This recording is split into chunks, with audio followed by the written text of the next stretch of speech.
Welcome to the Bait Boys podcast, the podcast where we took a small hobby and turned it into a huge financial risk, and we couldn't be any happier about it. My name is Jesse with Freek Baits Custom Fishing Lures, and as always, I am joined by my unprecedented co-hosts, Trevor from Peak Baits and Anthony from Lazy Baits Co. Gentlemen, how are we feeling this evening? Good. Well rested. Good. That's a change. How about you, Trevor? How are you feeling? I'm feeling pretty swell. Swell? Yeah. We need to bring back the word swell. I like that word. I agree. Yeah.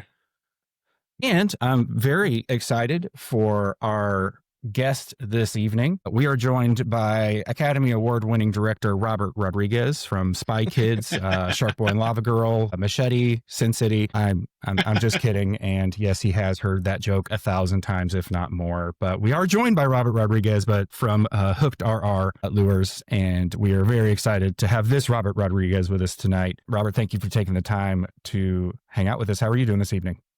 And thank you for inviting me on the show. I appreciate it. Yeah, of course. Sure. Of course. Real quick, we are going to have in-depth discussion, as we always do with our guests, with Robert here in just a minute. But let's talk about announcements. Do either of you fellas have any announcements to make? I've heard rumor that there is, but we've decided this is going to be a surprise segment for the three of us.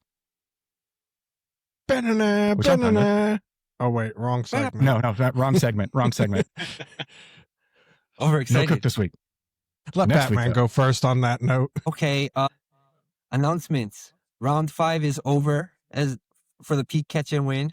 I don't know yet who won because we're in the future path, so I need my time machine to figure these details out. But round 6 is underway.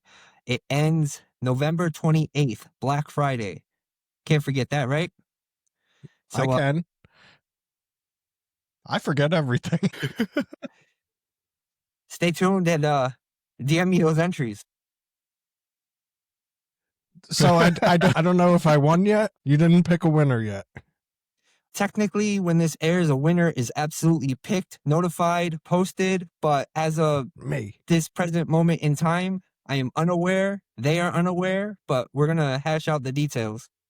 When this airs, I'll have my prizes. Just kidding. It's going to be those pups, Panfish These, Poppy Or Bob again. or Bob. They're both. It's gonna be. I'm confident it's gonna be one of the two of them. They put in the Well, work. They there's a- deserve it, right? There's a bunch, though. There's a bunch of people, That's right? true. There's Yeah, a, a lot of there's a entries.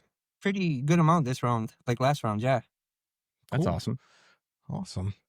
All right. Yeah. All I got is that I finally painted some baits, painted some Krakens. Hey, the know, Kraken.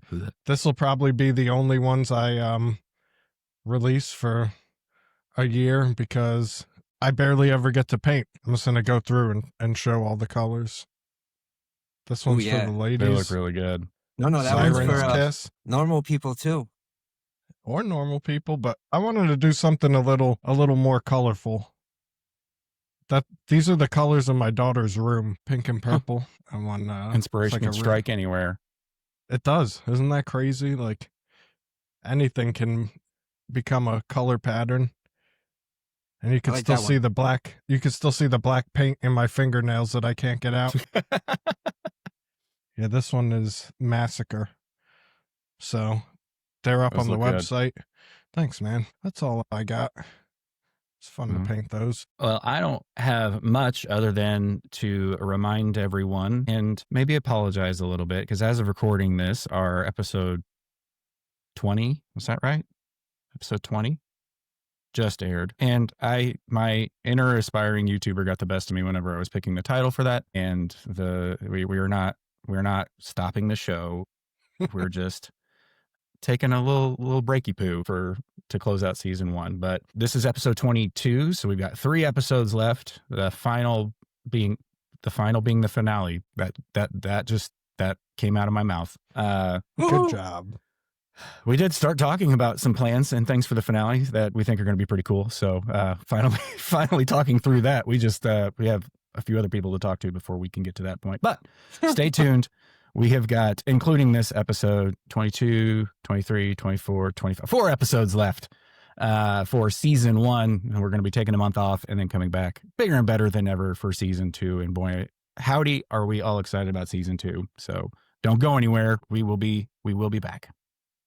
But that's it. Like you said before, we'll still be posting. So, but yeah, Jesse, I had people messaging me like, dude, I thought you guys were ending it, or like even before it like finished airing, it was like, is the podcast ending? And I'm like, no, Jesse's just a jerk and trying to be Listen, a YouTuber. He's trying. He's trying to be a clickbaiter now.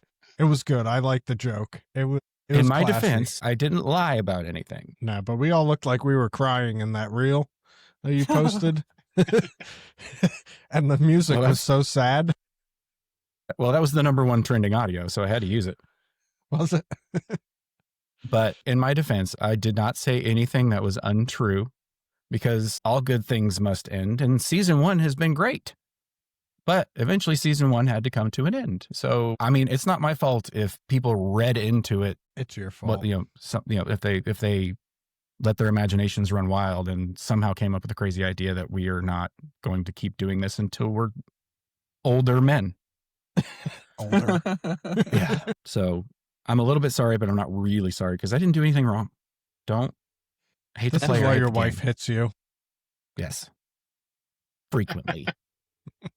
And do I deserve it? You're darn right I do. Anyway, any other announcements? All right. No. Well, that brings us to our giveaway for the week. And if I understand correctly, our giveaway of the week is coming from our guest this evening, HookdRR Lures. And, it's the taco lure. We're going to talk a lot about the taco lure tonight. But you're ready. Oh, yeah. That's awesome. So tell us a little bit about the taco lure for those who aren't familiar with it, Robert. Man, the taco lure originally started with this 1 ounce lipless lure right here. I got the idea from wanting something different. And since I live in San Antonio, there's a lot of Mexican food restaurants. So kind of wanted to go with the taco inspired food theme instead of the same old dad and everything else that you see a lot of. That's really cool. I love the way that it looks. What are the specs on that one that you're giving away? So this one is 1 ounce and 3/4, 4-inch on the link, and weight's 1 ounce and 3/4, internal weight, hook hanger as well. And it's just a lipless lure. It has not a tight wobble, but it has a wide wobble to it. So I do like to either troll it or cast for it or cast it out. Nice. Well, that's awesome. So yeah, you could be the lucky owner of a brand spanking new taco lure. All you have to do is go to the Bait Boys Podcast Instagram, where we'll have a pinned reel that is a collaboration post. I said it right that time, between the Bait Boys Podcast and HookdRR. And go into the comments, tag as many people as you can. Make sure that you're following both accounts, both the Bait Boys Podcast and HookdRR. Like the reel, and yeah, each tag counts as 1 entry into the drawing, and at random, a winner will be selected from those entries. And there is no limit as to how many people you can tag. Just make sure that you are making one comment for 1 tag. Don't put them all in the same one. So yeah, pretty awesome stuff. So if we will run that through this coming Friday, which I have no idea what that date is, but it'll be in the description below. And we will announce the winner in our Instagram stories on Saturday, like we always do. So, yep, same rules as always. And you could be the lucky winner that gets the taco lure. But yeah, I have a question. I have a question about the lure that he's giving away. What are the toppings? Toppings up here, you got lettuce and tomato. And you got some picadillo on the inside for filling. So just classic, just a classic one. I like it. That's all it. Right. The OG. The OG. I like it. Okay. Man, if I wasn't hungry before, I'm going to be very hungry after we finish this episode. By the end of this, we are all going to be hungry. Yeah, but that's all right. But thank you for sponsoring this week's giveaway, Robert. We really appreciate it. We'll leave links to all of your stuff in the description below as well. But yeah, get in on the giveaway. Don't miss out on this one. We've only got a few more episodes left, so then you're going to have to wait a little bit before we do another giveaway. But we've been doing pretty good at keeping them weekly since we started them, really. So thank you again, Robert. We really appreciate it. Well, I guess without further ado, let's jump into discussing that taco lure with our guest. Once again, Robert, thank you for being here. You were telling us before, you are a regular listener of the show, And despite that, you still agreed to come on. And so I just want to say thanks for that. It's Not the it's the fun that y'all have, you know, the vibe that all three of y'all bring out of each other. It's like, man, it's just cool to listen to it. I didn't think that I was gonna be one of y'all's guests, or anything like that, but it was exciting when you brought it up and asking and everything. So I was like, I would love to. The conversations and everything, that I see the laughter and all that is wild, guys. I enjoy it. Keep it up. Thanks. Don't go on that Thank break. you. Don't go on that break. I got to, man. I got to. We got to. We got bigger things pictured for this. Yeah. And it's going to take a little prep work, and it's just for our sanity. Just need a little break. Oh, trust me. I went on. I'm on a break on myself with Taco Talk Tuesday as well. Yeah. It took a lot out of me to have a guest every week. Every Tuesday I did it for probably like a year and a half, and it was just a lot of talks by myself and then with guests. So yeah, it was a grind.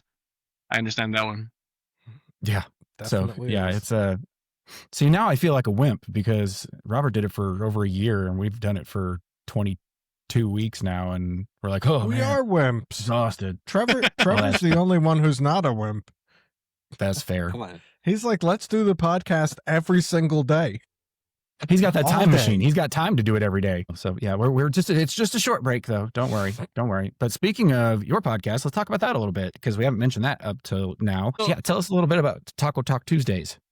Well, the Taco Talk Tuesday, it was just a thought of wanting just to chat with people, other like-minded enthusiasts, fishing enthusiasts as that were kayaking in my area. I'm kind of get active into the groups in the area that I'm around in San Antonio, and so I try to just be active with everybody, especially at the Twin Lakes that we have here. I enjoy talking to people. It's just, you know, something I feel comfortable doing. I used to be a martial arts instructor way back in the day, and teaching, you know, kids from 3 years old all the way up to 68 years old. Man, it was a grind to do that for a couple of years. But the chatting part of it, you know, I just try to bring on small business. Small business is really where my heart's at, as far as what I do to help promote, to help showcase anybody that does their own thing. And I think that's where I wanted to take Taco Talk Tuesday at, was helping more small business out there to get them to shine as well. That's awesome. That's a great goal to have. That's a great Mhm. North Star to follow there. So I'm sure I can speak on behalf of the community, the small business community, whenever say we appreciate that. But let's just jump into a little bit more about you, Robert. For our guests, for anybody, not our guests, you're our guest. Why do I host a podcast? Why do I do this? I can't speak English, For apparently. viewers, Yeah, my viewer, our take for our viewers / listeners. Why don't you just do a quick introduction and tell us a little bit about yourself and our HookdRR viewers. all right. So I was never a fisherman. I thought fishing was boring. I didn't grow up fishing, didn't do it when I was a kid or anything like that.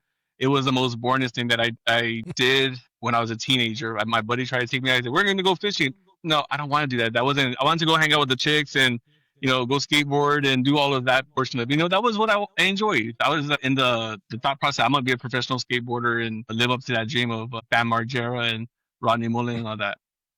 That didn't happen. I broke a couple of bones and everything. I was like, I don't want to hurt myself no more. I'm tired of that. Like, it just doesn't feel good no more. I would get into like hobbies of paintballing, and we go run around, me and my cousin, my primo. We would go run around paintballing, and it's like, all right, well, we got done with that sport. Let's go golfing. And we picked up golfing for a while. Golfing's an expensive sport if y'all haven't played it or done it, like trying to do like on a nicer field, I would say. It's really expensive, Yeah. but we got done with golfing, and just because like we couldn't deal with the memberships anymore and the people and all that, so he's like, you know what, I'm gonna take you fishing. We're gonna do something that I want to do. And this was probably maybe 12, 13 years ago.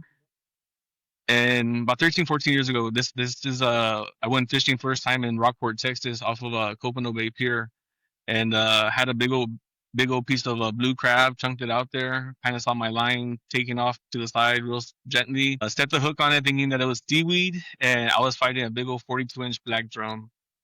From there, I was hooked on fishing. I wanted to go fishing. I wanted to make up time. Like I was like, I need to go fishing every day because man, I need to make up the time that I lost from thinking that it was boring. But I did a lot of bank fishing at the time when I first started. I did a lot of. I started to get into kayak fishing through one of my previous employers. My boss from back then got me into kayak fishing, and I thought kayak fishing was like the most magical thing ever. So I'm a really diehard kayak fan. I don't know how to swim.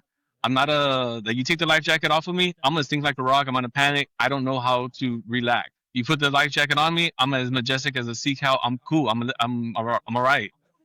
But so wear your life jacket. Everyone wear your life Majestic jacket. as a sea cow. But I got into trying to do the lures, and after some time, I saw I guess during COVID, I got into like doing the swim baits, seeing swim baits being thrown around and the different pages and everything. It's like, man, that's pretty cool to see those big old fish baits and everything get hit by bass or anything that you throw it at. So I wanted to start throwing those. I started throwing those as well. Then I got to the point where I fished a lot of the Twin Lakes. So the Twin Lakes in San Antonio is just a stocked lake with they put redfish in there. Redfish are some of the I think some of the best fish to fight in saltwater or freshwater. But in freshwater, we're in the deeper area, 40 feet, 40, 50 feet of water, and that's where we're fishing out of. So I fished a lot of the Twin Lakes, what we call Calaveras and Bronick Lake. When I wanted to do the lure itself, it wasn't even like let's just go ahead and start doing it. I used every rattle trap color, every Berkeley war pig color, every H2O Academy brand color that was out there, and I was like, this is cool. I mean, you can catch them on chrome and black, chrome and silver, or chrome and blue and everything. You can catch them on all of that, and it just got a little boring after a while. And I wanted to learn how to paint, learn how to airbrush. So to get into the airbrushing, into that side of it, of what I dreamt of doing was I had to sell a lure, a swim bait lure. And the swim bait lure, I had one in one of those waffles that they had at the time. And I was able to flip that for about $1,000 and able to start doing what I wanted to do, airbrush, mold, or blanks and all that. And I was a painter. Like, we're going to learn how to paint. Trevor, dude, your paints are awesome. And all of y'all's paints are awesome. But I mean, geez Louise, the work that y'all do, I would love to be on that side of the creativity and the skill level that y'all have. What I do and everything is not on y'all's level, I would say, but it's a fun thing to do. I don't agree. It is fun. I do enjoy it. Yes, we can all toot Trevor's horn 100%, but most of what I do is just, I'm going to spray crap on this until it looks right. There's no real skill involved with what I do. You stop it too. Jeez. This is what I started off with. So this blank itself, and it's a blank. It's not something that I make. It's not something that I mold myself or anything like that. I've always told people, I'm a painter. I'm not a bait maker. This is not bait making. This is just painting. I bought this blank or this lure from another bait maker for $20 at the time, and I asked him, I said, "Hey man, are you gonna make some more of these?" He called it the Toxic Lemonade. And I go, "You gonna make some more of these?" He's like, "Nah, I'm done with those. I'm gonna do my own thing." I say, "Okay, cool. Do you mind if I go and search out that bait? Like, can I go and look for it and attempt to do it myself?" He said, "You know what? Go ahead and do it, man." I say, "All right." I put the work into finding it, looking for it, wordplay, see where it was. I finally found the manufacturer, all of that stuff. Started learning how to paint, how to clear coat. Didn't know anything like that. Looked it up, saw videos, everything that I think that we all kind of started doing. YouTube University helped us out, and I told my wife, I was like, "You know what? I want to paint something that looks like a taco, my version of a taco." We live in San Antonio. How cool would it be for a redfish to have a taco hanging out of its mouth while we're fishing out there? So some of my earlier baits, I should have brought one out, but some of my earlier baits, I started off were in a jar, and I started off with a 10. Like after I saw that the color was okay and good, I didn't want to put something out just for the money, because it's not for the money, it's for the the smiles and the enjoyment of the anglers and the fishing enthusiasts of being out there. I mean, we ain't getting rich, and I mean, I don't know about y'all, but I'm not getting rich off of the lures, and I still have a full-time job myself. For 19 years, I've been doing automatic doors, so I still have a full-time job myself. But maybe one day, maybe one day we'll get to that point, or I'll get to that point. Yeah, But that's the always goal. That's always the dream. Eventually. It may be a pipe dream, but it's a dream nonetheless. oh, definitely, and it's gotten me for 4 years. I picked it up 4 years ago. It's gotten me this far to do things that I never thought were gonna happen. Meet the people that I never thought was gonna happen, and meeting the people that started way before when I used to do a lot of tournaments and just meet and greets. And again, I like to talk to people, so I'm always just going up there and interacting with everybody and meeting everybody. Some people like you, some people don't like you. You just kind of build a relationship from there. But I decided to do the taco. I did 10 of them, and those 10 went really quick. A lot of my friends are like, I want one, I want two. I was like, whoa, I just got 10. And they cleared it out. They cleared it out within, I would say, about a day or so. That that was cool. And then I did another 10, and then 10 turned into 100. I was like, man, like it just became I guess a production of creativity of trying to make something work of what I did. I think again, it's just a color pattern. Does it look like a taco? Color wise, it does, but this is what it started off with. It was a dream, and it was something that I wanted to do. But it's nuts that your mind can get you close to it. And I had the ideas of what I wanted. I mean, I wanted to do a taco so bad, and I tried to carve. Like I saw these swim bait guys doing wood. I was like, I'm gonna carve something, and I'm gonna make something. We're gonna do it. We're gonna do it. No, that did not work well. Like this is what I created out of wood. And yeah, That one's got a nice shape to it. this one did. I mean, it I think it could have worked when I molded it and everything. Some of my early ones, but I never really tried it too much. Like it didn't really go anywhere. It's like sideways and wonky. The one that did work was this one, and this one I molded off of this lure. My cousin kind of took a lure that we were using and molded some clay around it. Made the original taco, which was that, and I caught a fish. Nice. The idea was just to get there and try to create the taco.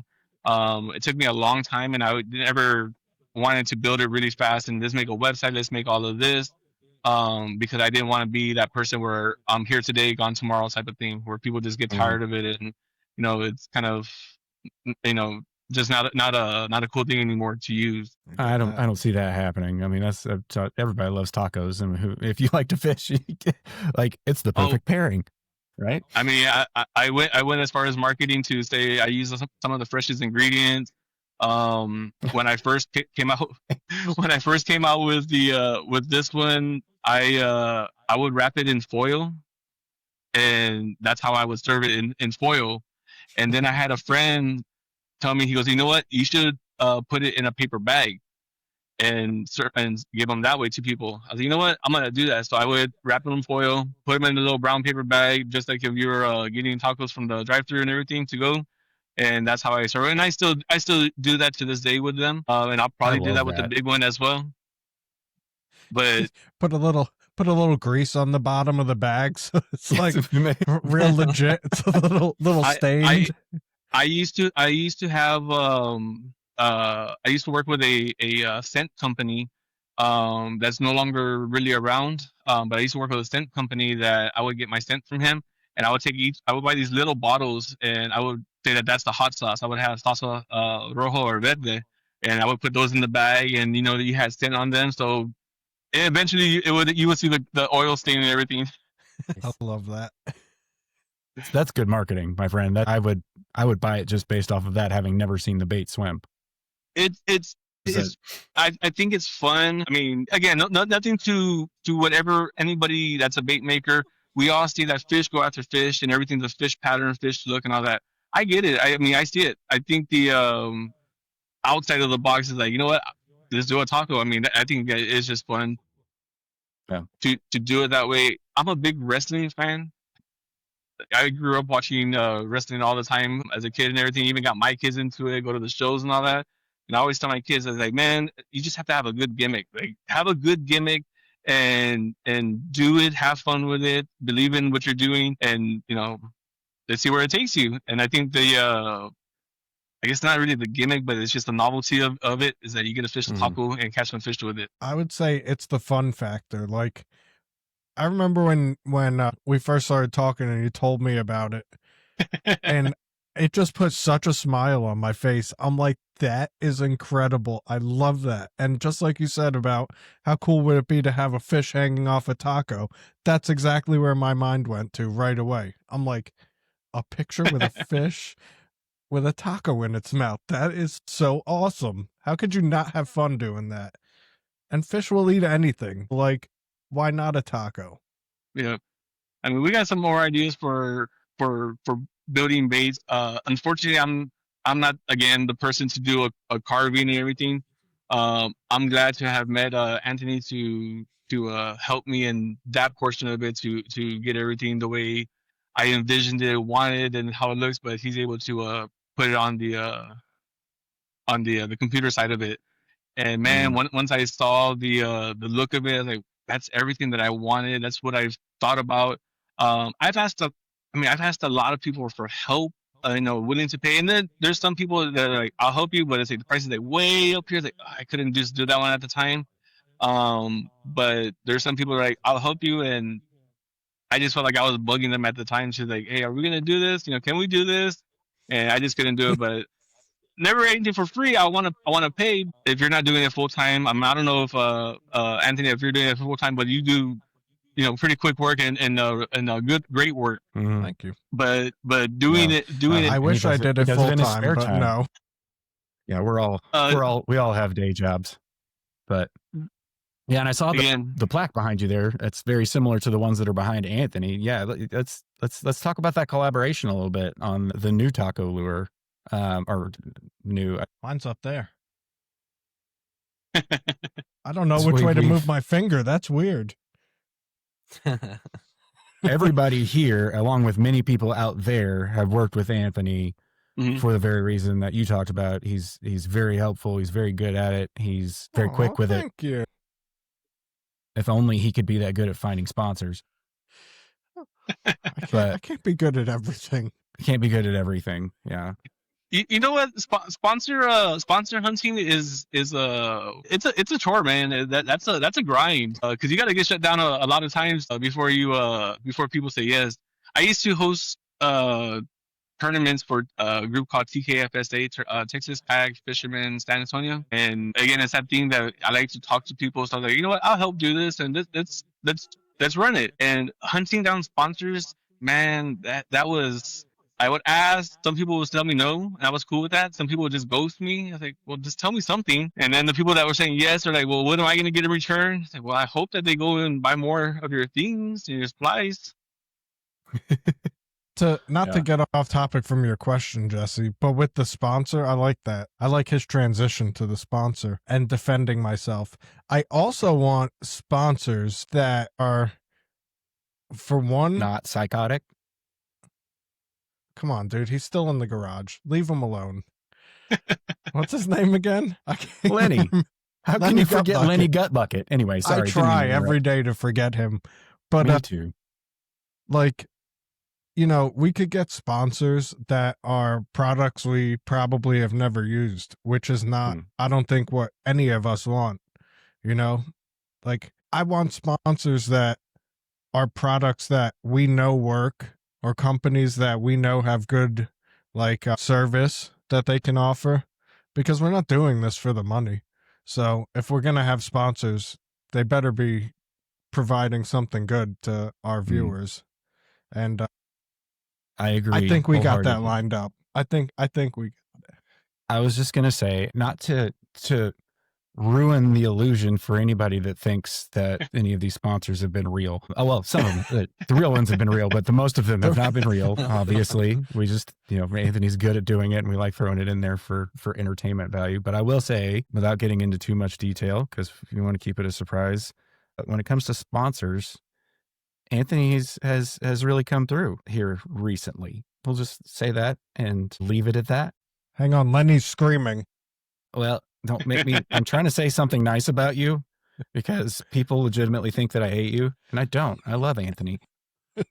Oh, But so don't make me retract my statement by bringing Lenny into this, but really coming through. So Anthony does a lot of legwork whenever it comes to guests and sponsors and everything, and we do appreciate that. So I want you to know that the comment about you being better at designing baits than you are at finding sponsors was said tongue in cheek. It wasn't a serious thing jest. that I meant.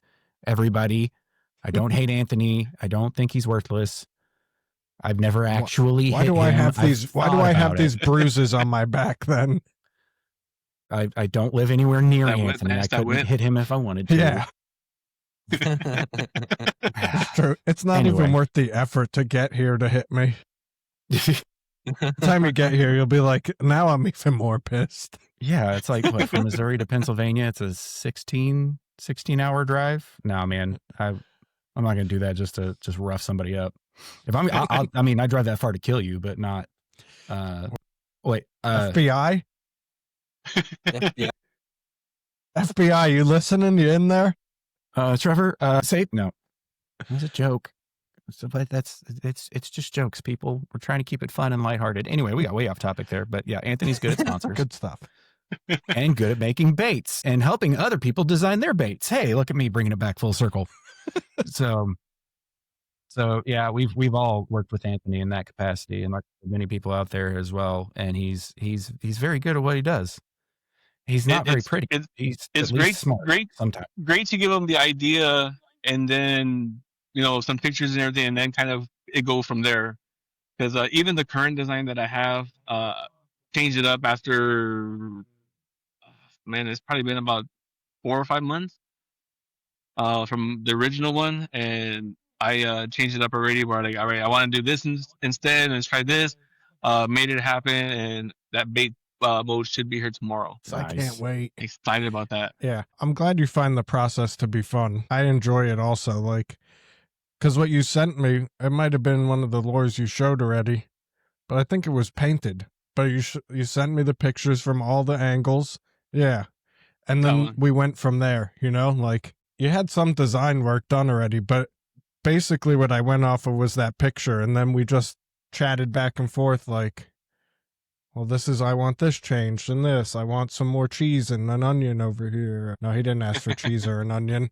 I did add cheese on top though, I think. Yeah, I've got to have cheese on my tacos, unless it's like a carne asada taco and it's just cilantro and onions. But anyway, stop. I do a nice bean and cheese one. Okay. Oh. Okay. I hate cilantro. That's not gross. My pastor taco. I don't have any here. Well, I guess it's like this one right here. This would be my pastor taco. This one does have cilantro, which is those green spots around it. Mm. And then the white spots would be my onion. Right now, this one's wrapped in a foil. I love that. So this one here, what I did, and sorry, just to get off topic again, just because I have it, but I clear coated the main body of the lure. Then I added some foil over it. What I think should happen, I added clear coat on top of that. What I think should happen is that the foil should get hit first and peel off, and then you should see the taco underneath it. Love that. That is. I didn't even think it's painted under there. So I have it painted under there. I just wrapped it and everything, and I think it's again, it's just fun. It's fun. It is. It's you go in the water a lot, and these 2 lakes that I fish at, there's a lot of guides out there. There's a lot of old timers that are fishing out there, and man, they're like, "What color are you hitting on?" I was like, "Man, it's called the taco lure." What is it? Let me see it. Show it to them. I was like, "Oh, okay, it's green and gold." And they start looking for something that's green and gold, because I'm catching fish, back and forth, trolling for redfish and everything, and I'm catching them, and they're around too, and they ain't catching nothing. But I don't know if it's really just that color thing, the sound, but it's been a thing. I think it's just the taco vibe. It's the taco vibe. I mean, people love tacos. Why wouldn't fish? Exactly. And fish eat other fish, so they would love fish tacos too, right? Like it makes sense if you think about it. It's not that hard to wrap your head around that. It may be the color, it may be the motion, but it may be that it's a taco, and they're like, that looks good, bro. I'm gonna eat it. So who knows? I'm not ruling anything out at this point.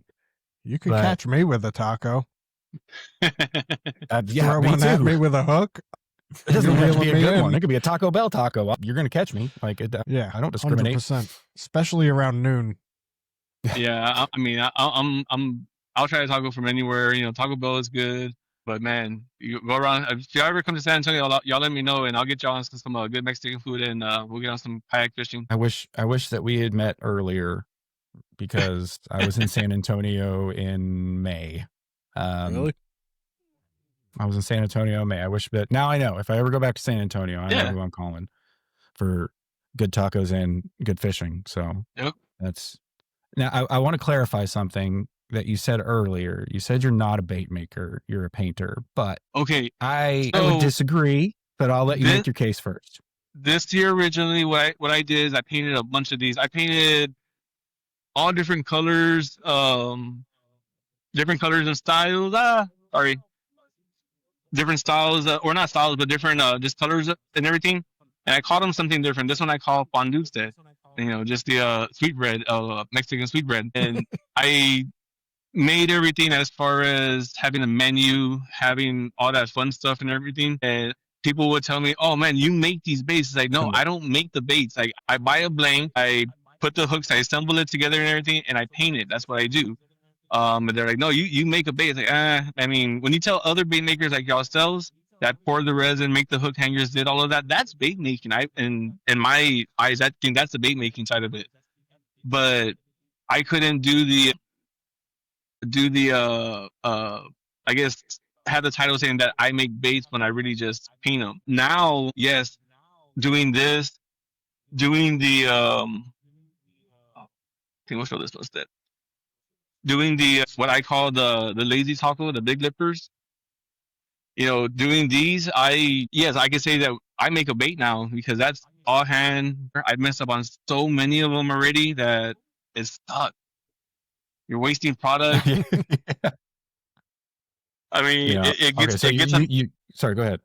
Now it gets annoying that wasting the product, but yes, now I consider myself a bait maker itself. Okay, good. Okay, I was a little concerned there for a minute because you said that earlier, and I was like, I would beg to differ, sir. So I'm glad we're on the same page with that. Cool. But one thing I want to ask you about, kind of shifting away from the making and the everything is we've talked a little bit about like you are highly engaged, like you're very thoughtful with your marketing, and you've built a very loyal and engaged following based on that and your baits. Both with from tournament participation and your Taco Talk Tuesday. And your social media engagement is on point. So how important do you think community building is for a bait brand specifically? So if somebody's got a brand out there, why do you think that's important? Without a community, you're not going to get far. I'm not saying you're not going to get anywhere because you'll get somewhere, but you're not going to get too far. You have to have a community behind you, and I think that's again the part where before I ever thought of before COVID and all that, I never thought of doing this. I never thought about making my own stuff. I was buying the lures, Rattle Trap, Berkeley, all those brands and everything. That's what I was buying. And I was fishing with a bunch of people and just going out there and meeting people. When I first got into kayak fishing, there's a foundation here. It's a Fanatic Angler Foundation that they kind of took us in to show us how to fish, how to enter some events and tournaments, meet new people that were into fishing as well, especially at the lakes that we fished at. And they kind of took us in to show us that, welcomed us and all that. My cousin and I. So having that type of support where somebody was able to like, you know what, you don't know what you're doing, let me help you. I mean, instead of you just us ignoring you and all that, like we want to help you catch fish, we want to help you get on fish, and that's what they did. So what I did was I grew from that, and I would go and talk to people, meet new people. Oh, you know what, this is what you need to do, this is what I do, let me help you out, whatever it may be. And it's just talking, just being normal as far as having some conversations and sharing thoughts and helping out. But without a community, it's hard. I mean, there's been plenty of people that I've seen try to paint or do lures as well, and it's cool. And I'll help support and buy in what I can. They don't get too far because I feel like there's an expectation like, oh, well, I do this and I just say it one time and there should be a magnet of people lined up at the door to buy them. Yeah, that doesn't happen. No, Yeah. because Oh, this one right here, what I thought, I mean, it's cool. People see it and they're like, man, that they like it. It hasn't sold entirely as fast or as high in demand as I wanted to. People want it, but once you tell them that price point and everything, well, it changes. I understand that there's a market and a little, a market for everybody. Some people want to spend that high dollar because, I mean, back in the day, I was spending 10, 12 bucks on a Whopper Plopper, and I thought that was high dollar, man. Like, man, I broke my Whopper Plopper. I was like, oh, I don't want to go spend that again. That hurts. Yeah. And now look at us.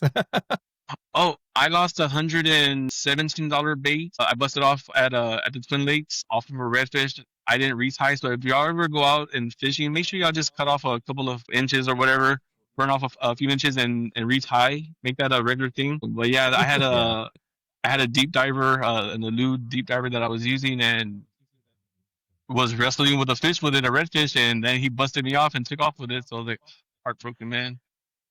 Yeah. It never feels good.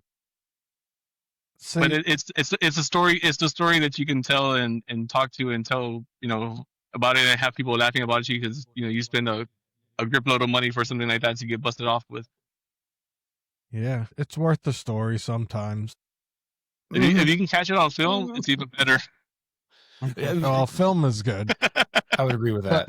I would agree with that. Then you at least had proof that it happened, and you didn't just get snagged on a log and break off a multi-$100 lure. Because there's a video out there of it. I do it on a backlash. That's me.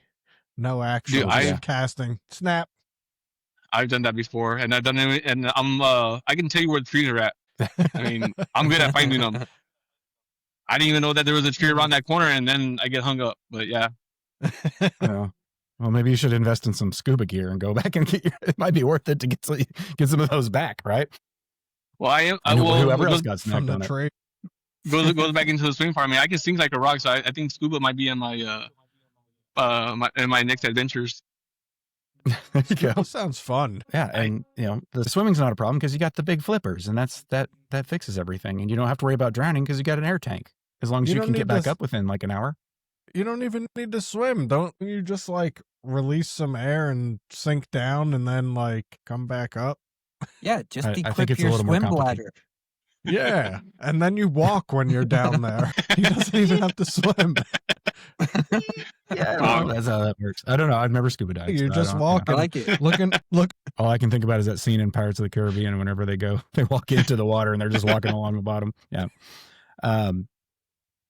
I want to get to what you were talking about redfish fishing here in just a second. But first, before that, while we're still on the topic of like community building and brand building and things like that, am I right whenever I say that, are there some retailers that you work with that you have? Yes. There's been in the retail spaces. Yes, there's been a good handful. I love to work with small mom and pop. Like, I mean, of course, I would love to be in Bass Pro and Academy, but that's not going to happen. I mean, at least not yet at this time. Always got to think positive, never negative. I work with a lot of small business, mom and pop shops. A lot of friends that I know own these businesses. To me, how I ever looked into getting into the store was I never wanted to force myself into it. I never wanted to go in, hey, can I get into your store and put these lures? I just never wanted that. I wanted the word of mouth. I wanted that to speak for itself. Somebody to go into these stores and ask for that lure and like, no, we don't carry that, but what is it? And that's exactly what happened. I had a good community that had did word of mouth, and a lot of the people that I meet and talk with and everything, these guys, when they see somebody new, they will give that person a lure and just, here, call this guy, get some lures from him. Here's a lure, try it out. And man, people try it out and they're like, I've never caught a fish before and I'm catching off of the taco lure. That's cool. So you don't really go seeking it out. You kind of just, you built it and are letting them come to you. Yes, sir. That's probably a unique approach in the world of people trying to get their baits into retail locations because I've never tried it before, but it seems like you'd kind of just have to go in there and have a sales pitch and be ready to be told no a lot of times. But it sounds like you've got a much less stressful plan for it there. It seems to be working out from what. I mean, I would always want to. Yes, I always want to be in a store and do all that. But what makes what how can I say that my lure is gonna be better than what you can get for $10.99, $5.99. I sell my lure for $12. The lipless lure, the plastic one, the ABS one, I sell that one for $12, and it's a 1 ounce lure, heavy duty split rings, heavy duty 4 times strong treble hooks, and a quick clip up on top. And I pride myself that I look at every bait and make sure everything's worked, not loose and secure and all that. If it's broken or cracked, well, we put that to the side, and that's my lure for me to mess with. But people can go and get a cheaper bait, a lure. It's just the goes back to the branding as far as why does somebody want to pick you over them. I think a lot of it is just that I've known people for a long time, got into that community, and just as a person, I'm not trying to BS y'all and just take y'all's money. I want to, like, you break it, you show me that it's broken out, give me that lure, I'll get y'all a brand new one. Don't even worry about it. Like, let's go catch fish. That's what I want to see. Yeah. I mean, the lure stuff is just the fun stuff. I mean, that's cool. I mean, but it's the catching fish and seeing the smiles and all that is what I want to do. That's you've got, in my opinion, you've got the right mindset about it. You've got to love it before you can, and hopefully we all make money off of it someday. Mm-hmm.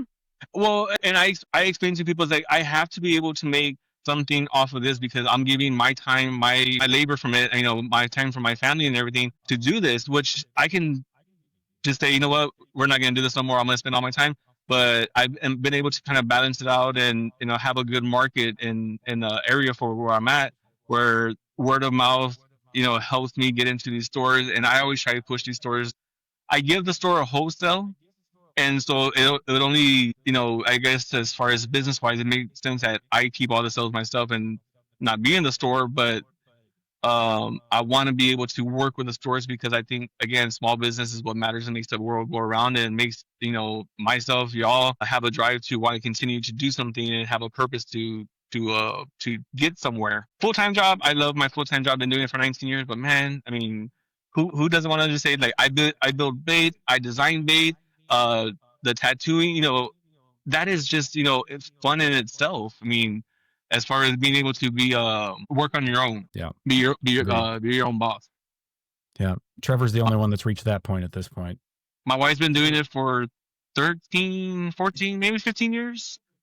She's had a nail salon, and I was all for it. So, you know what, I will help you do whatever you need to do to keep that thing running. But I just ask you to take care of the kids, pick them up from school, be there, and I will work and make sure what we have to do is taken care of. And for the past, hell, we're gonna be married for 20 years. For the past 20 years, man, I mean, kept to my word and busted ass to make sure that we can at least have something. This is fun stuff. I mean, it's put my kid through guitar classes, and I was able to get him some private classes for about a year, and for the sales that I was making and everything, it was able to help me put him through classes. And I always tell everybody I appreciate everybody, because really, without them, this is not going to happen. And this is really to help my family and I, not just for me to have a gain and, me walking around with the top of the line stuff. I mean, I give back a lot to the community and make sure that, it doesn't go unrecognized as far as what we do. Yeah, definitely. So speaking of kind of the reception from the community, you got a very unique brand. We talked a lot about that, right? Obviously, it's, you've got unique marketing and unique lure, just a unique brand in general. And I know that locally it's been accepted very well. How has that been accepted in like the broader space of the fishing bait world, especially whenever it comes to small makers? Because I mean, I would imagine it's been pretty good, but has there been anybody that's been dismissive or not taken seriously, or said, oh, it's just a gimmick, it's not a good bait? So you don't have to name names. I'm just wondering if you've had that experience. Man, all right. Well, at least you said that, because I was already starting dropping names and everything. Let's everybody's name. Social media, what they do. Nah, but you know what? I guess if you don't have people that like kind of have that you give a bad taste to sometimes. I mean, you don't do anything half the time. I don't do nothing. I mean, I give everybody the benefit of the doubt. I say you're a good person until you tell me or show me otherwise. And unfortunately, I've lost a lot of friends because eventually over the years I see that, like, you're either like trying to be rude, or I don't know. I'm trying not to cuss so much. Sorry, the vocabulary is just like, man, we're gonna You're cuss a good. lot, but that that it just we don't have that vibe anymore together. And there's been a lot of people that will blame stuff on me, like, hey, well, I did this for you. It's like, you didn't do nothing for me. I tried to help you build what you're doing. But yeah, you're gonna have people that just say, you know what, Redfish just hit anything that you throw at them. I mean, at this time of the year, August, September, October, at that time of the year, people will go fishing these lakes and they spool up real thick, and you'll hear from everybody that you can just throw anything in there, a spoon in there, and they're gonna get hit. But those are just guys that don't want to believe in having fun, that just are just real serious and straight minded, like, this is what we do, this is how we do it. I think, yeah, that's cool, man. I dig the way you fish. I don't know better myself. I only been doing it for 12, 13, somewhere around there. So everyone that fishes, is always top angler to me. But I just try to go in there and have fun. I mean, when I go catch a fish on the lakes and everything, I'm yelling taco lure. I'm yelling what I caught it on the pastor. I'm having fun with it, and it may annoy some people and everything. But man, you got to go have fun and just live a little bit. Have that smile, Mhm. show other people a smile, and when they ask you like, "What you catch on?" Taco lure right there. Mhm. I love love it. it. You won't hear me say anything bad about it. I think that's, if you're not having fun, then why are you doing it? I hope not, man. Right? I just Like, met you. well, I am anything but I'm not a traditionalist whenever it comes to that stuff. But no, I just love the idea of it. It's like, you gotta have fun with it. You gotta, like, I think that it's great. But I know, and I alluded to this earlier, I think it's time to talk about redfish, and specifically PB redfish, because a little birdie named Anthony told me that you may or may not have caught your PB redfish on your very own prototype lure. So That everybody gets excited. Everybody gets excited when they catch a PB. But I'm asking because I don't know. I've never done this. How exciting is it to catch not only your PB, but do it on a lure that you made? It's okay. So it takes a lot of time I think, to believe in your own product. Like, you got to believe that you're going to catch something. I'm chunking this lure. It's 1.75 ounces, and it's a heavy lure. It takes a different size rod than what we normally use. It's a different type of action than what we normally fill and everything. You have to believe in it. I took my vacation. I've been using this since January. January, the beginning of the year. I've been using this lure and trying to get bass on it, trying to get redfish on it, and it's been a grind. Like, it's been hard to tune it, and trying to figure out. I can ask for the help, from people, but I want to learn it on my own. I want to say that I did it instead of saying that. Well, I went over here. I mean, I will always give the props and recognition to Anthony for helping me do what I want, do what we wanted to do here. Because without him, I couldn't make this. I mean, we got close to it, but nothing as cool looking as what he did. But doing catching a fish off of the lure itself, it took me some time to really dial it in and get good at it. Once I figured out how I wanted it, where it was supposed to be at, then I started using it more. I had some testers out that I gave lures to, and when you're part of a field staff, testers, pro staff, whatever it may be, when you want that title under your name that I go and do this for that team, well, you got to go out there and like really put in the work, test it out, because that lure that I gave, yes, it may be a $30 lure, whatever it may be, but it's still the sacrifice that I'm putting into it for the time so we can get it to be and function how we want it to be. Unfortunately, it's a slow process and everything. So I went out, took a vacation trip, and just stayed out there for a week fishing. Going out there, hitting spots, learning my fish finder, the side scan, and hunting these fish down, casting at them. He lost my original one, which was the white one, just a bone white, and that's what I caught my PB on. At the time when I caught that PB, I was out there with a bunch of other, probably like 20 other anglers, and we're all catching fish left and right. Well, I'm on vacation. I don't have to go anywhere and be anywhere with the family or anything like that. We're good to go as far as time wise. So I was able to stay out there a whole lot later than what I wanted to, like to like 4 p.m. I decided to make a last cast, and it's like, when people started, I want to go throw a last cast, and I caught that PB. Like, I legit was like, that's it for the day. Let's just go throw over here. And I threw real shallow in 3 foot of water. Had this fish hit, and I didn't think he was that big until he actually ran. And when he took off running, that's when I knew that like, oh man, this thing is huge. When I finally wrestled him in after it took me like three minutes or so, because I was trying to horse him in with 65-pound braid. I have a frogging setup that I use, and that's what I was casting with a frogging setup. Like I can horse this guy in, with no worries. Please don't bust off, man. Please don't bust off. I was able to get him up. There was this boulder looking at me and checking me out, and I was able to net half of this 39-inch redfish, and he didn't fully get in, so I had to get the other net and kind of cradle him in and bring him in and all that. Once I measured him, once I was able to get the weight and everything off of him and all that, I could not believe that I caught this fish off of my lure. Like it's one of the proudest thing, not as like having a baby, but almost that close because you created it. Close. It's got to be close. Almost there. Yeah. But yeah, that's so cool. 39-inch red. I think it was like 18, 19 pounds or something like that. I run a challenge, and I've been running a challenge for my Taco Lure brand for the past 3 years, where if you can go out there and hunt for a 40-inch red and do a cast to catch on camera, has to be freshwater, no saltwater. Because I know saltwaters you can get some big old reds. It has to be a freshwater red from these lakes, cast to catch on camera. I'll pay out right now. Currently, I'm at $800. I'll pay out that. Anybody, I got pretty close to it, so I mean, I'm gonna take that prize myself if I can get there. But yeah, that's cool. That's cool though. But yeah, I've been doing that for the past 3 years, and nobody's gotten that close yet. So 40's like a trophy red, like. Well, they're not. Plus. Yeah, like in those lakes, the 40 is going to be your trophy red. The biggest right now is a 41-inch.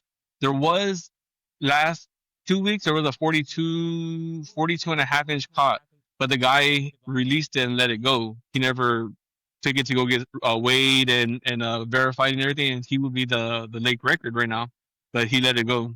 So there is some big ones out there still. Just finding them. It's awesome. The video of the catch was so cool because, like you said, there was the boaters back there. I'm like, what you catch it on? You're like, taco lure. I make this.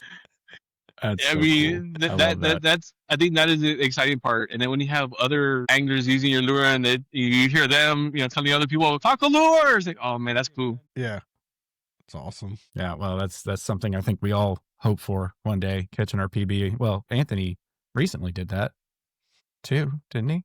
Didn't you? You recently caught your PB on one of your baits. And then the video wasn't saved. Yeah, but you got the pictures. Still good though. I was there. I seen it. And you got the pictures. Pictures are better than nothing. I forgot. Speaking of that, I gotta jump in. I moved a muskie. I moved it. Like what Dennis said. Mm-hmm. Yeah. That was pretty sick. And now I understand why that's an achievement in itself. Just seeing it come up to the boat. Yeah, that's I said it. Maybe Dennis is listening. I moved one finally. And it was a pretty large one from what I understand, right? Yeah, it was like 86 inches. It was probably like as big as nearly 100 inches, right? That's what I tomorrow it'll be 100. Yeah. It's going to grow 20 inches a day. No, it was pretty, I don't know how big it was because I didn't see its full like body. I saw it when it spun around, like right at the boat, turned around and I saw its tail, which I mean, it's probably like that, but by tomorrow at least it was 13 like inches fan, right? Yeah. Like it was at the least... tail was like as big as my chest. It could have been a shark. It actually, what kind of fish are y'all fishing for? I fish for largemouth and smallmouth bass, but I was trying to catch muskie yesterday. I went out with a guide. We didn't go out to target muskie. We went out for smallies and rock bass and stuff like that, but there's muskie in the river. So they were throwing stuff for smallies, and I'm like, I'm trying to catch a damn muskie because they're in here. You don't have muskie down there, right? Mm-hmm. No, we don't have anything like that. You do? Or no. Yeah. I wish we did. Yeah. I wish I could see one, but we have them here, and I was trying to catch one. But it's mostly just largemouth, smallmouth, crappie. Not in the river. Clams. Trevor caught a clam when we went out. Crappie are still good. That's what everybody says. They are very good. Crappie tacos? We do You ever crappie have one? tacos. I have had a lure. Don't see it up here right now, but I have a small little lure that looks exactly like this one. It's just like 3 grams, tiny little thing. And we use that one for I think that one for white bass and crappie, just to kind of jig around for crappie, and then white bass. White bass you can cast around for them around the rivers in February. Yeah. In Missouri, it's beginning of June. Okay. They'll school up under docks, and you just throw anything under there. The white bass will just go after it. It's like Yep. every cast. It's awesome.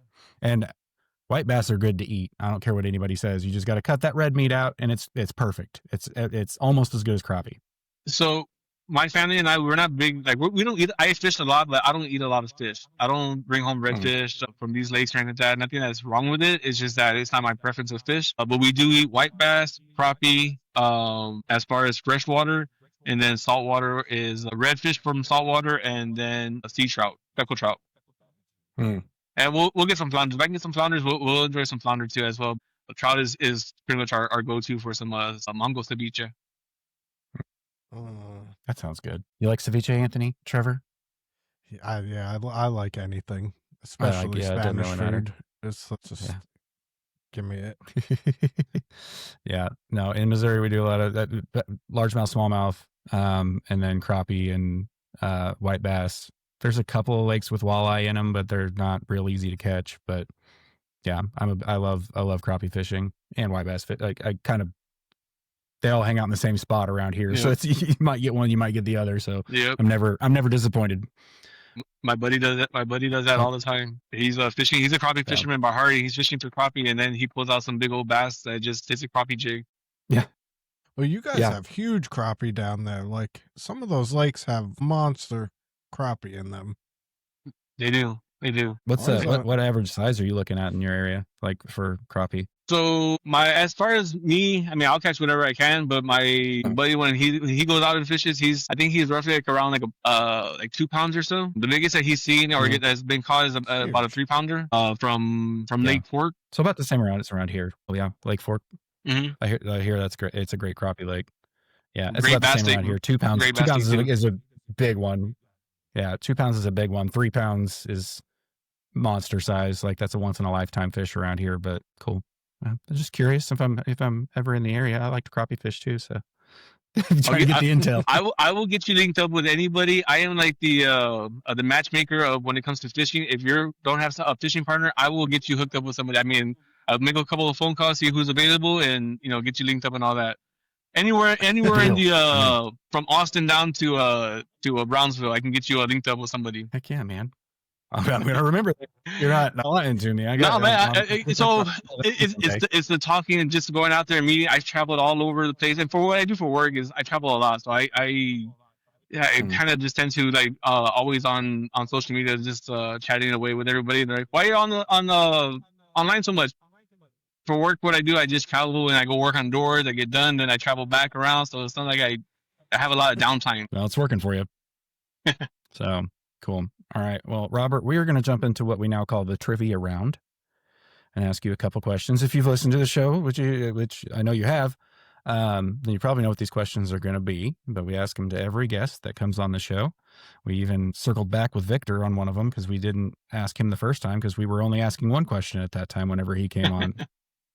So the first question, of course, is, and I'm going to phrase it this way from now on because I used to ask everybody what they thought was the greatest lure of all time, but everybody says Senko, and they're not wrong, but it's probably caught the most fish other than like night crawlers, real night crawlers, and any other or minnows. Any artificial bait, it's probably caught the most. I don't know, now that I think about it, the rooster tail type inline spinner might be right there with it. Anyway, shut up, Jesse. Ask the question. The way I'm going to ask this question now is, what is your favorite lure of all time and why? Man, I started off with a Senko, and I hate using a Senko because it's the most boringest lure that you can use. You have to work it slow, Texas rig, wacky rig, whatever it is, you got to work it slow, but it's effective. I love a paddle tail. A paddle tail, as far as size wise, anything from 3 inches to 5 inches. I love a paddle tail. I recently got some big bass off of a 6-inch paddle tail, and just working that through the grass. I take that back. No, I love a frog. I can't. Top water is like the go-to of everything that I go and fish. If I can fish top water, man, that is just the best. Redfish, bass, kingfish. Yeah, top water is the way to go. Why don't you try a Senko top water? Anthony fishes Cinco's top water. There is a rig that it's a bullet weight, but it's a float, and you can hook that up, and you can make your worm float and all that. So we can do that. We can try a top water Cinco. Yeah, I'm gonna have to look into that. Anthony's just a reels his in solid really choice. Doesn't sink. No, I just pop it. I just pop it across the top. Yeah, That's how I caught. That's how I caught top water's the. Go ahead. Sorry. Top water is the way to go. I agree. That's how I caught the speckled trout and the red down in Port Aransas with not with a Senko, but with like a fluke style bait, but top water. Where they were busting on the top of the water, I tossed it and I just kept my rod tip up and was popping across the top and sucked it down. You can do the same thing with a Senko. Mm-hmm. Fair enough. Great answer, though. I mean, you had a few in there, but I agree with all of them. I think that it's kind of hard for me to just to pick like one specific one because I'm all over. Yeah. Well, it's supposed to be a hard question, and we're not. There's no right answer. So I mean, I would have gone lipless lure, but like I mean, I do a lot of bass fishing. I do red fishing, but like in the off time, I enjoy bass fishing a lot. So I'm trying to get more into bass. It's fun. My second question for you is: what is a fun fact about you that your followers on whatever platform or any platform would never guess? And it can be fishing or non-fishing related, just something that they would never guess about you and that they wouldn't know. And like, I'm pretty open when it comes to everything. Like when it comes to the dumbest things that come about me, but really right now, I'm into like the Pokemon thing craze. So like I've been hunting around. So when I'm not doing this or fishing that, I'm trying to do other stuff and just be a kid again. I enjoy being a kid. I enjoy That's cool. The cartoons and Toys R Us and all my toys that I used to have. I got a Megazord right up here that's just always looks at me from the Power Rangers and all that from way back in the early 90s and all that. Yeah. Back in the 1900s. Oh yeah, 1900s, man, good times. Robert, what was that a pack? Dude. All right, let's open it. Open it up. You want to do it? I'll do one. Yes. If only if you want to. We're not. He wants to. Let's do it. So I was thinking, like, I don't know if I want to open it or what I want to do with it, but let's do it. Because actually, I started buying these because I wanted to do them on the kayak. What? Open them on the kayak? Yeah. That's cool. That's cool. I watch a lot. For some reason, it's always on my YouTube. Like the shorts of people opening them and the shows. I watch a lot of it, and I as a kid, man, my mom worked at Target, so she would always hook me up with getting me all the cool things and everything. And I remember as a kid, her coming home with packs and all that, and there I am opening them up. What are you hoping for? I really don't know. Yeah, I know nothing about it. So you find a good one, you're gonna have to let me know because I have any clue. So I know there's like a whole thing of like how to go back and all that and card this card that way. We're just gonna go through them. All right. Energy switch, that's freaking boring. I would need a time machine. Is that one called Varoom? Varoom. I like that. That one can slap and attack its family.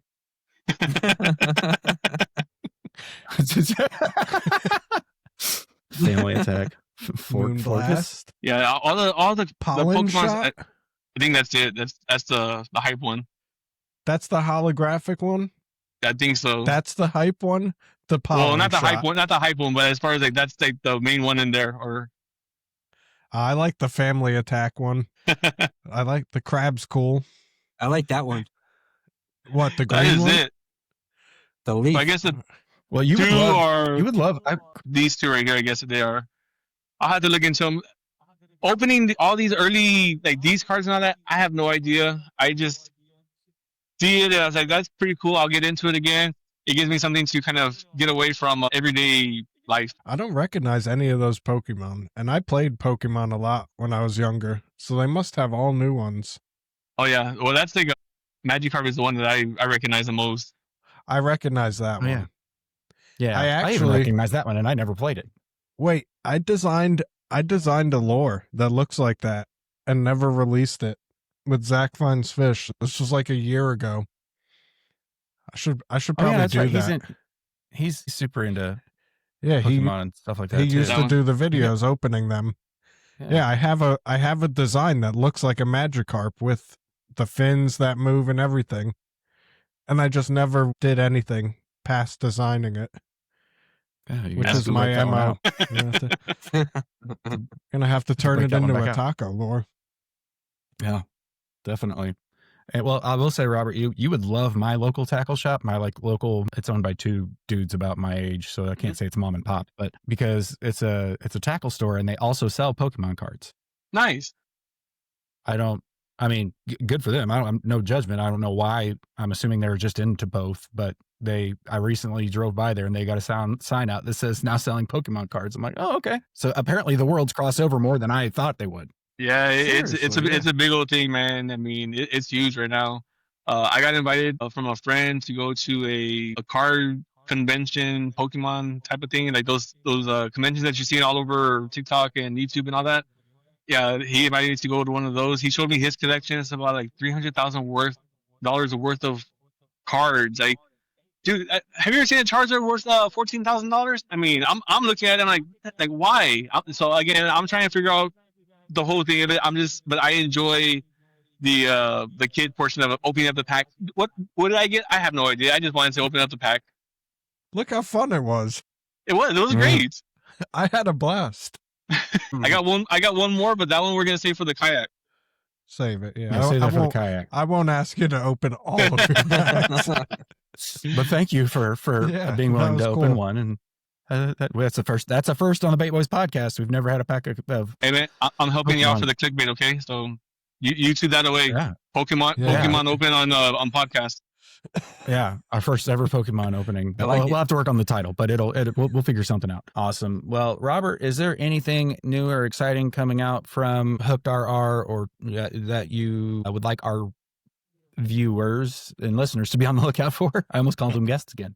Man, I'm gonna be coming out with a website. I'm working on it. It's almost kind of there and done. But now that I've got the new mode, I'll be able to upload those, and once I can kind of hopefully make a solid one without too many voids in between. But I got a website coming out, which is going to be tacolure.com or tacolures.com. One of those or both of those. But yeah, it's going to be Taco Lure. I try to get the name and jump on it early. I've had it for like 2 years and never did anything with it. I was not that techie of a person. I had a buddy help me out, and he's taking care of the website portion of it. So I just got to upload the products. But yeah, keep an eye on that. At least that'll be where I drop everything. Because man, the phone calls and the emails, the texts and messages, I just got to make it more central of a place to order from. Mhm. Yeah. So Sure. I got that coming out. But Awesome. other than that, that's about it. Well, we will leave links to your social medias. I understand are you more active on Facebook? I'm than more Instagram? active on Facebook than Instagram, but I'm trying to get more active on Instagram as well. So eventually I'll try to build that one up as well. Oh, yeah. We'll leave links to both in the description below. And hopefully the giveaway will help boost your Instagram there. I appreciate it. Yeah.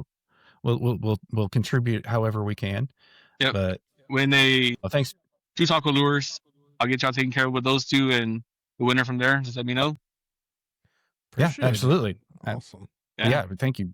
Thank you so much. But we're not done with you yet, but we're kind of done grilling you unless anybody else has any questions for Robert that they would like to ask. I feel like I just had one. No questions. I have one. But go ahead. Whoever's got one. Go for it, Batman. What is your absolute favorite topping to paint on a taco lure? My OG one, which is what I would say is the lettuce and tomato up on top. That's my favorite. I've grown it into having a pastor, which is just red with cilantro and onion. I've had people want a bean and cheese. I've done a bean and cheese on a flour tortilla. Again, we use the freshest ingredients, all local and everything provided here. So we're out there in the farms trying to get everything everything taken care of and fresh and good for y'all. I love All it. But organic, right? most of it's all organic. Was it? What do they say? It's bioengineer? MSG. I have no. No MSG. But yeah, BioG one is my favorite. Have you ever thought about doing like a Beria version? Yes. A little different color scheme, maybe? Yes. You can have that. You can have that for free. So I've had that idea, and it's getting the color scheme. How do y'all? You know what? Let me ask y'all a question. How do y'all get a color scheme down? Do y'all just go paint lures? Y'all paint some paint like a paper to try to blend, or like what's the thought process between bait makers like yourselves when it comes to painting? For what, getting a specific color scheme down? I mean, yeah, trying to do trying to create a color, trying to create a scheme, a pattern. It's like mixing colors and stuff like that. Mm-hmm. Like, what do y'all do as far as that? Try to color match. Trevor, you're the expert. Why don't you field it and start? You want to know the worst help that I could tell you what I do? I wing it. I mean, that's what I do. I'm winging it out. I'm mixing colors over here and little things, but I guess for myself is that I try to like paint on my wall and see if everything comes out the way I want it to, and then I'll do it on a lure because I hate having to go back and redo it all back and forth too many times. Oh but no, for me, I have a screen, like a computer screen up above my paint bench, and I'll put like a couple reference pictures, like say if I'm, as far as the inspiration, it's from like literally whatever, like throughout the day I'm like, like, oh, that would be cool, black and white with blood, I mean, that didn't take a reference picture, but like the craw. So I'll put a craw up on the screen and start with like the lighter colors after I put like a dark base down, and just build onto that, because like you throw down a little bit of a light color, it might not be the right color, it might not look right, but now you could put a drop of something else in that paint and mix it, and then it's the right color, and now you're blending kind of, so like you already had that base of the wrong color, but it's not really wrong, it's just not what you wanted it all to be, because I don't have like a huge selection of colors. I bought a $60 kit like 3 years ago, and I literally just mix it in the airbrush cup to get what color like I want it to look like. Got you. I gotta try that out a little bit more because, man, I always wanted to kind of be, into the art thing and all that, but I've never been too artsy. So doing all of this, it always just kind of, I feel like I'm stepping over my boundary. I'm stepping over the lines like, well, man, I'm crossing into new territory over here. I do basic colors at the moment, but I'm trying to, work in the blending, the realistic and that side of it. But to do like the media, I thought about it. I just haven't tried to do it just yet because I wanted to have the correct color. So I go to a couple of restaurants and I check out what they have. I take a lot of food pictures. Like you see me, I'm there taking a picture of every food just so I can use as examples for later on. Yeah, people think you're just like a food blogger, but little do they know you're doing it for research purposes. I'm on Google. I got a good thing going on Google Maps. Checking my reviews. Heck yeah, man. I'll say this, when it comes to like blending or color matching, with color matching, it's a little more difficult. And a lot of times I'll just Google like, and there's a lot of different like websites and stuff like that will help you like blend a specific color, like what two colors need to go together. But then a lot of times like one of those two base colors or something else that you don't have. So it's like, it's a little trial and error, but yeah, I kind of just mess around with it until it looks right. And I have, gotten to the point where I'm like, this is too far gone towards the other direction that I didn't need. And I make some little medicine cups. I just throw the whole cup of paint away and start over. It happens. But the one tip that I have for blending, and this is not and it's probably just very well known throughout people who airbrush regularly. And I don't remember where I heard it. It was some random YouTube video, but whenever you're blending two colors, always lay the darker color down first.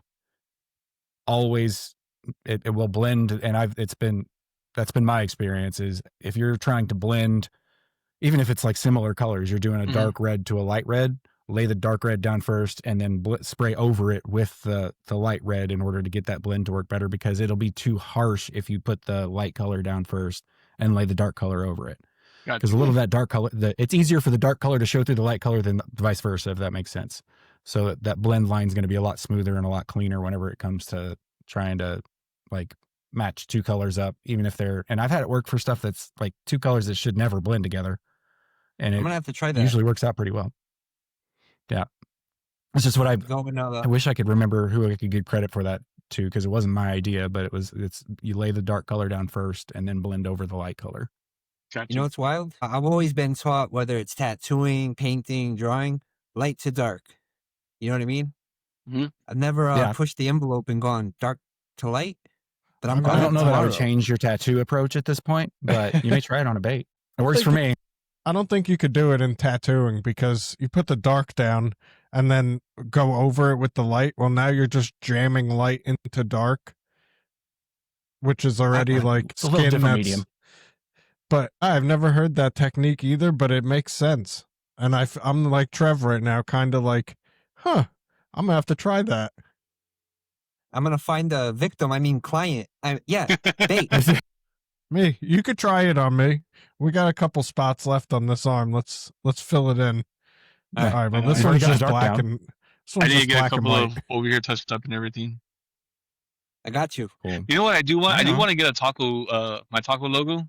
That's kind of like, now I have a lot of Friday the 13th, on my arm. I kind of want to finish off with a Friday the 13th mask in it, but now that the taco has kind of become a part of me, and I've been doing this for 4 years. I plan on hopefully to keep on doing it. I don't think I'm gonna stop anytime soon, but I think the logo would be a nice touch as far as we're serious about this. Like a taco with a Jason mask. No. I'm sorry. I have, so on here, I want to get my Friday the 13th mask just to finish up the Friday the 13th side that I have here. I want to get that done, but then I want to get a taco lure on that. But you know what? A taco lure with a Jason mask too, that sounds pretty interesting. Do both. Make them fight. I got my logo tattooed on my leg. I did it on my couch. I sat there and did it myself. And it's not even terrible. Yeah, I know that whenever I do finally make it up to the Northeast to hang out with these guys, we're just gonna have to plan a full day for Trevor to cover me in tattoos, because I'll sit as long as I need to sit, but those trips are going to be expensive, so just plan a full day. Just cover me, Trevor. Cool. All right, that was a great question though. And we all kind of had different answers, but I don't think any of us were. I appreciate the answers and the tips. It kind of helps me kind of looking to see what else I got to do, because trying to make these into food like items is the fun part, as far as trying to get the colors right. Berry is tough. I feel like it's got a lot of depth of the same colors that are close-ish. It's going to be a lot of reddish and red and maroon, orange colors. I'm gonna send you a message. I was gonna say I have an idea. Maybe we're thinking the same thing, Trevor. But I have an idea. We'll let you take off with it, but so we won't say what's happening right now. I don't have an idea. Now I want to know. Well, too bad. Should have had an idea. You're not in the ideas club. Cool. Awesome. Right. Well, it's that time where we kind of go around the room. You like how I changed the subject real quick? Go around the room and talk about what are we working on right now, bait wise. To clarify, don't want to have that happen again, but we always go guests first because we're polite people here at the Bait Boys podcast. So, Robert, what are you working on right now? I know you said the website. You don't have to reiterate anything you already talked about. Is there anything else? What I'm working on right now is trying to get all my stock right back up and replenished and everything. I do a big kayak tournament every year around this time of the year. A couple weeks ago it happened, and that is one of my biggest. That's like the Super Bowl for me of my lures. So they're very popular. I put up a challenge. So right now I'm just trying to build up all my stock again. It's taking a lot out of me, and wow, it's a good thing, but a bad thing. I can imagine, because the orders aren't stopping, and I need to get stuff out there again. That's why they call it a good problem. My man. Good problem. Yeah. It's still a problem, but it's a good one. Yeah, it doesn't make it any less stressful, but at least it's, least it's a good problem to have. There are worse problems to have for sure. I think that the best No thing problem. is communication with the customers. You gotta let them know that Mhm. hey, you're on a delay because of whatever happened. It's going to happen because man, also the temperatures here they go up and down, and curing is not the best sometimes either. I had a few blemishes that I gotta get rid of. Yeah, been there. We all know that. Trevor, what about you? What are you working on right now? I am working on 2 things bait-wise. I'm pouring a bunch of Summit 3-pieces. Okay. You know? Whoa. And I then, like that color. thanks. The next thing I'm working on, some people know, some people don't. The top water pylon. Is that a frog? Yes, it comes in at. You like that?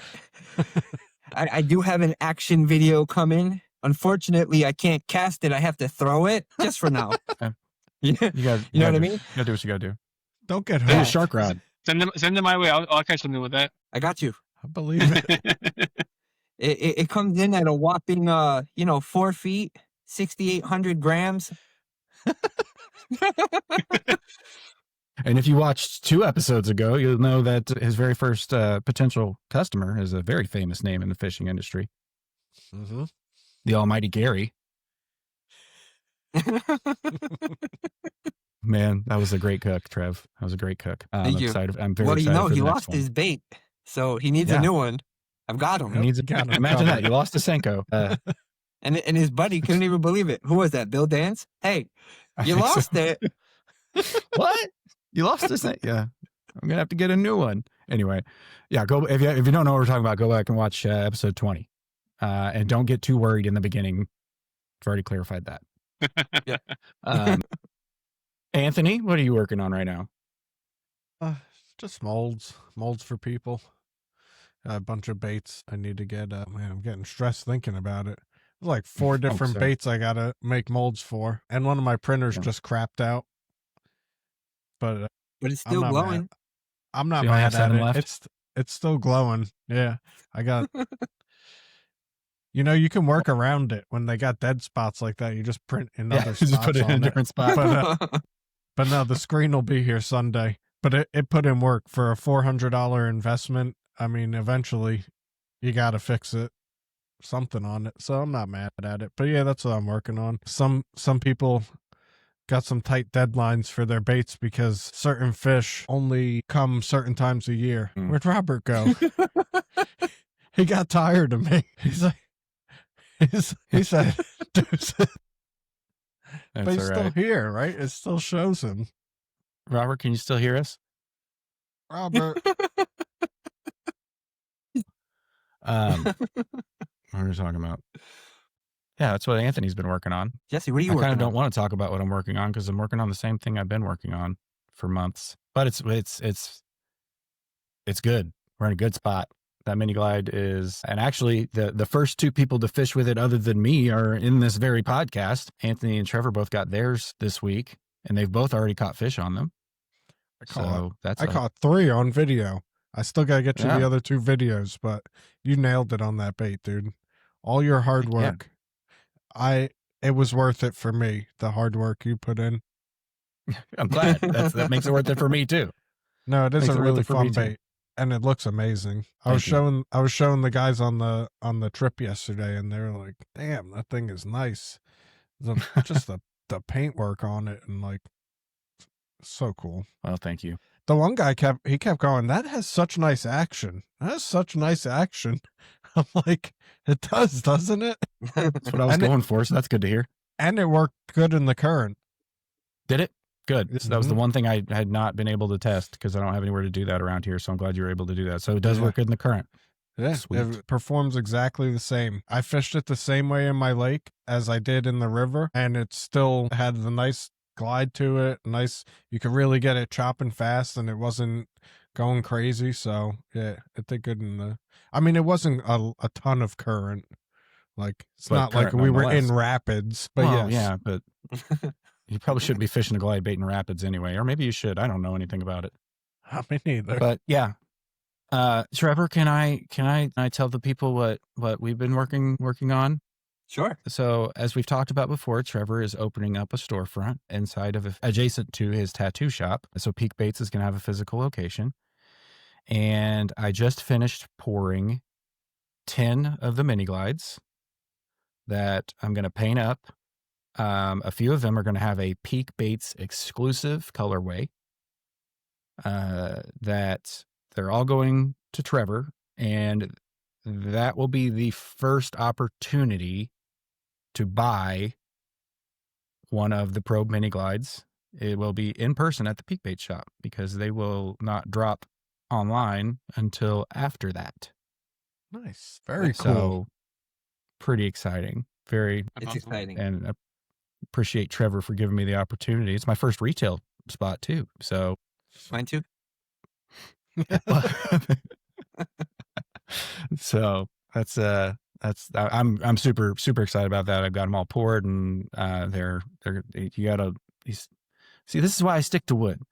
These stupid resin baits, you gotta let them sit for like a week before you can do anything to them because they gotta off gas and all this. I can make at least a wooden bait in a week.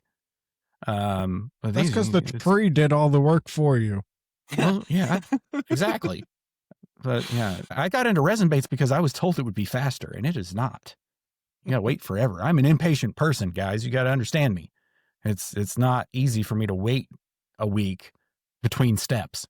I can wait 24 hours because I have to do that 3 times within my bait making process normally. But a week? Come on, man. But luckily I'm going to Florida this weekend, so I won't be sitting there staring at them, wanting to paint them. And they'll be hopefully ready for me whenever I get back. But yeah, got all those poured and ready to go. And as soon as they're done, they'll be on their way up to Connecticut to the Peak Bait shop.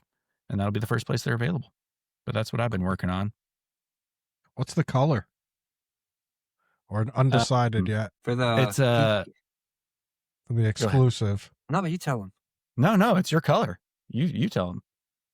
We're gonna do the Peak Bone. Ooh, the one that you got? Nice. That's I had an idea I bone? want to run by you, Trev.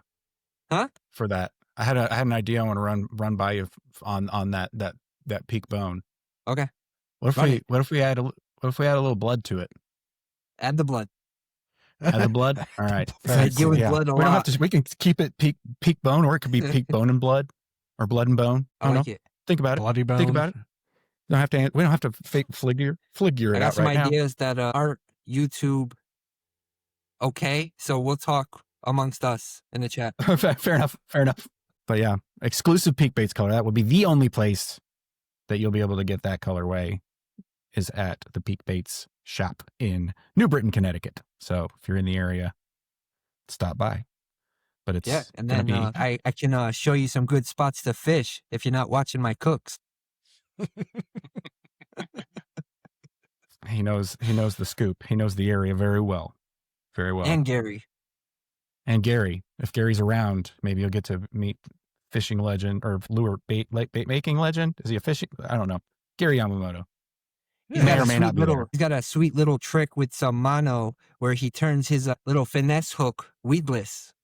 Stay tuned. Mm. Hey, Robert stayed at Gary's ranch. Oh, really? I Right? fished the BK ranch that he has over here.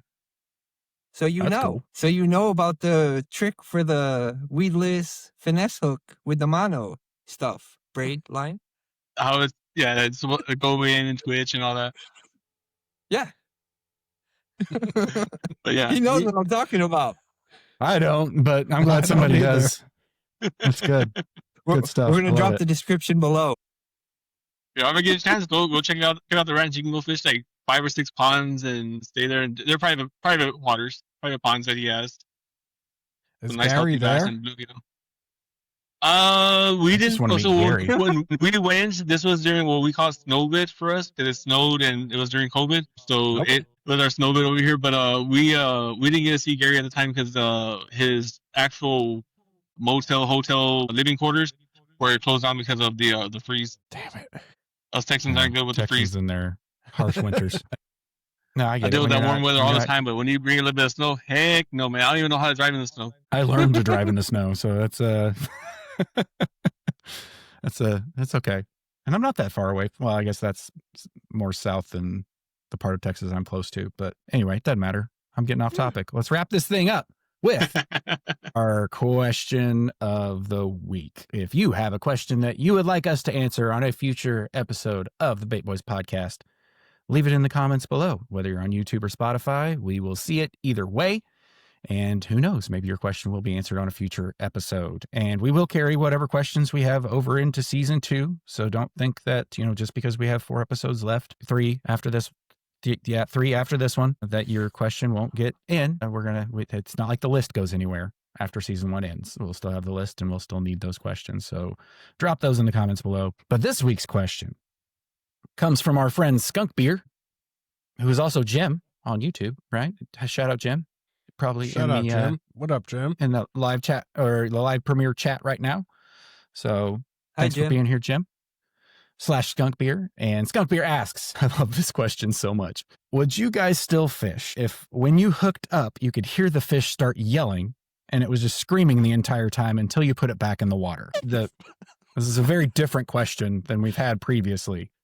But it's a good question at least. Would you still love fishing so much if that was a part of it? And again, we're very polite here at the Bait Boys podcast, and we'll allow our guests to go first. Robert, would you still fish if the fish screamed at you while you were catching it until you put it back in the water? The redfish that we catch over here have a drum, a thump, a noise that they create. So yeah, I still fish them if they're yelling and screaming, kicking back. That's right. They do That's grunt. fair. They kind of do scream already. I'm going to answer last. Okay. That's fair. Trevor, what about you? Would you, if they were screaming? Well, some people already know my answer because I answered it when it was asked to the world. But absolutely, I would. And I might even send it back with a smack for its trouble. It's very kind of you. Yep. All organic. Oh. All, fresh, homegrown stuff. That's nice. No animal So kind of you. byproducts. Wait, yeah, definitely animal byproducts. They Definitely. need the protein. Yeah, after a fight like that. Yeah. Anthony's going last, so I'm sorry. Were you not done? I get yelled Can at. I for yell talking back over at Trev. it? Yeah, of course. Okay, yeah, absolutely. Fishing, yelling at the fish yelling at me, screaming. I'm screaming back. Let's go. That's fair. When I heard this question, I thought of the screaming goats.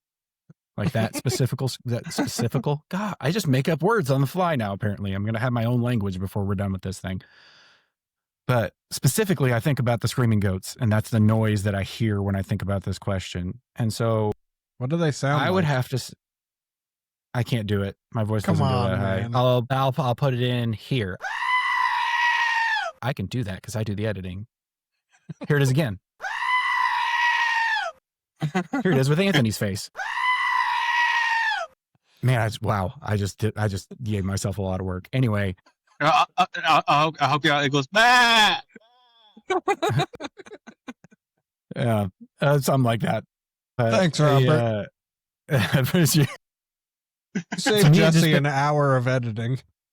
No, he didn't, because there's this very specific scream that I'm looking for, and I'm gonna have to put it in there. I've already committed to it. It's gonna happen. Anyway, it depends on what type of scream it is. If I feel like it's a scream of pain, I would still fish. I mean, I'm heartless like that, but it would be a little easier for me if it was just a scream of fear. What's different? Like, what's happening? Like, yeah. I would probably laugh a little bit. Stupid fish. Would y'all still fish if the fish was like actually talking back and yelling at you, like saying words? Yes. That's kind of where I was going. If it could scream and talk, I can't do it. Yeah, that's different. Man, I gotta talk to this thing and justify to it why I put a hook in its face, and like I can't do that. That's I too did it because stressful. I can't afford therapy, and I'm sorry I hurt you, but it's just the only thing that makes me feel good in life. So it's you or me, and I choose me. I've had that talk with a doe that I shot one time, and it's like, thank you very much. I appreciate you for giving me this opportunity for the food and all that. It's like, I felt kind of bad, but yeah. Yeah, but it wasn't talking back. Yeah, it was dead. When you shoot it, it kind of yells. It yelped. Yeah. Why'd They you do that this sometimes. to me? No, I do that too, Robert. have a little conversation with it after it's all said and done, because you got to appreciate it. Mm-hmm. But Trevor Fish, actually no. does give the fish snacks. I've seen it. He does that now That's right, without yeah. screaming. You ever see those videos where the guys, like, they'll catch a big fish and it'll have like a big shad in its mouth and they'll pull the shad out? I'm like, what That's a its dick move. Like, not only did you just stress this fish out by catching it, which fine, but then you took its lunch too. It's like you're the ultimate bully. Like you roughed him up and took his lunch money away from him. Like why leave the shad in its mouth? Let it have it. It earned Rude. it. Okay. So But rude. anyway, Anthony, you're the last to go. What's your?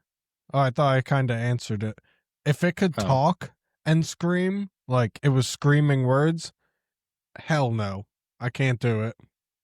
What if it was in a language that you didn't understand, like German or something? I don't know. Do you speak German? German? No way. Definitely not. What You is know it how sound scary angry? that language is? Yeah, that It's very scary, but would that make you more or less likely to try fishing again? Oh, no way. I'm done after that.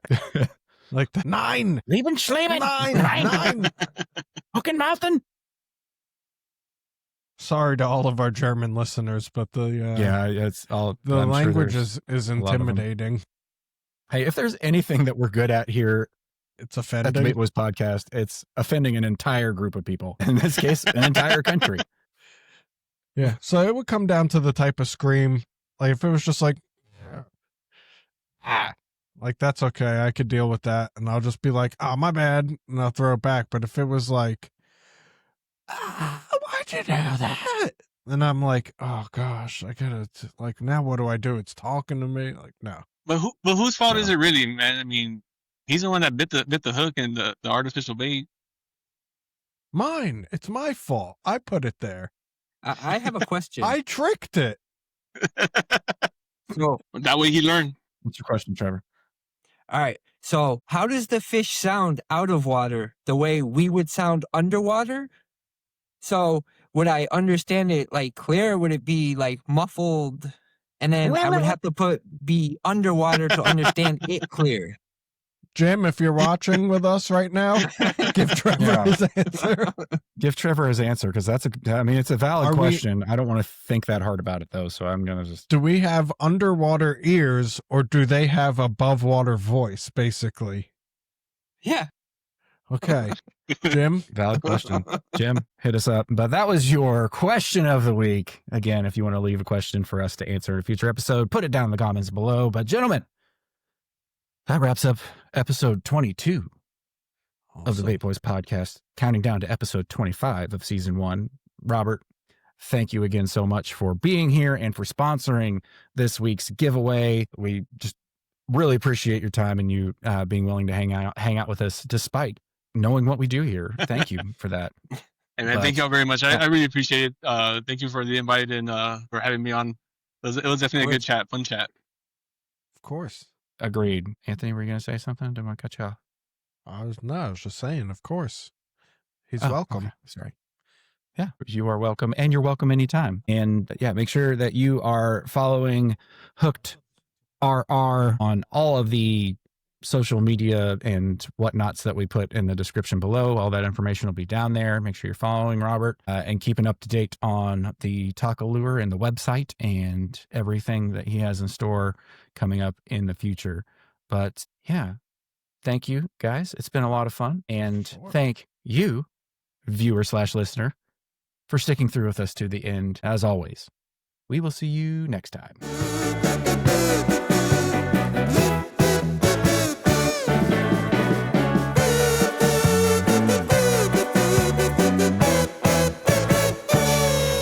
Tacos out. Taco Tuesday on a Thursday. That was the last one he did.